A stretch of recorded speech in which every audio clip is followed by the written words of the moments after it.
I'm going to pause here. Does anybody have questions? Because that was quite a bit of information. Not at the moment. I think I would need time to absorb all of this. Yes, it's a lot. And again, sometimes you will not absorb all of the stuff that I'm saying, especially if you're still struggling with the basics, but you'll never know how much you actually absorb and store in your subconscious, so that when you get to the point where you actually will use this or see this somewhere, you will grasp it easier, because somehow your brain is not seeing it for the first time. So that initial start and that seeing things for the first time, you've gotten over that hurdle. So sometimes I might add things and it may seem like it's going over your head, but believe me, it's going somewhere and it's sticking somewhere. And if you see it again, it will all make sense. The scripts are on GitHub, and you can go through it slower on YouTube. And sometimes, especially with, like, I'm learning about, for example, the cryptocurrency stuff now, well, for a few years now. But sometimes just watching it the second time around already, just twice, helps a lot. So don't feel bad if you seem a bit lost. Okay, so now I'm going to go back to the things that were in the book. Right, so in the book, all we did was we saw in the Python for Biologists book how to write a function and how to add arguments to the function, and then there was just one additional step where they also showed you how to use an argument that is a list. And then this part should also be intuitive to you, because this was also in the book, and that is that you need to test your functions to make sure that they are doing what you think it's doing. So I'm going to show you an example now of why it's very important to test whether your function is doing what it is doing. And especially sometimes, even if your function is giving output that might look like it's correct, it's not giving errors and it's giving you actual output.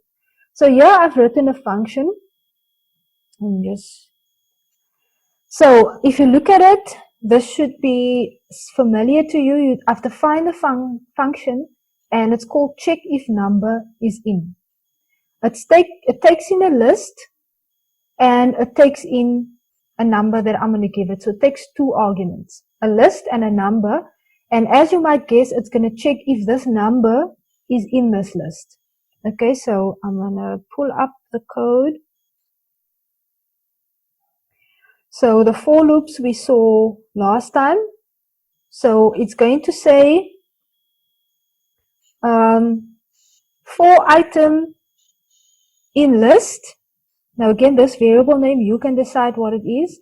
It's going to go through all the stuff in the list, and it's going to then check if the number that I gave it is in the item.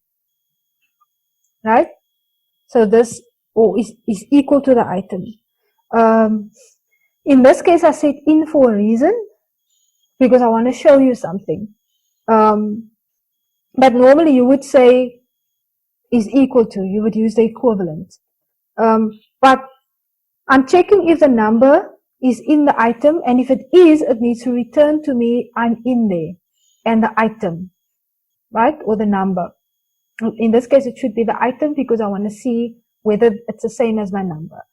So now I've got a list over here that I've given it, and as you can see here, I've called it num list, and I've got 4 numbers in there. So it's going to check for me if 33 is in this list. Now, if you look at this, you can see 33 is not in here, because you can see all of the values and you can see 33 is not in there. But I want to show you why it's important to check, because if I print this now, it's going to say I'm in here because 33 is in this number over here. And this is why it's important to give assertions, because the computer is going to just logically look at your information and calculate it, and you need to figure out what kind of tests it's very important to figure out what type of tests you would implement in your functions to make sure that your function is not giving you false information that seems right just because the output is in here. And again, here, if I hadn't put in also give me the item, I would have thought, especially if this was a long list that goes on forever, I would have thought, okay, there is a 33 in the list. But because I'm telling it also output the item for me, I could see, no, hold on, this is not 33. It's thinking it is kind of correct because 33 is in here, but this is not what I meant. Okay? So you have to implement test.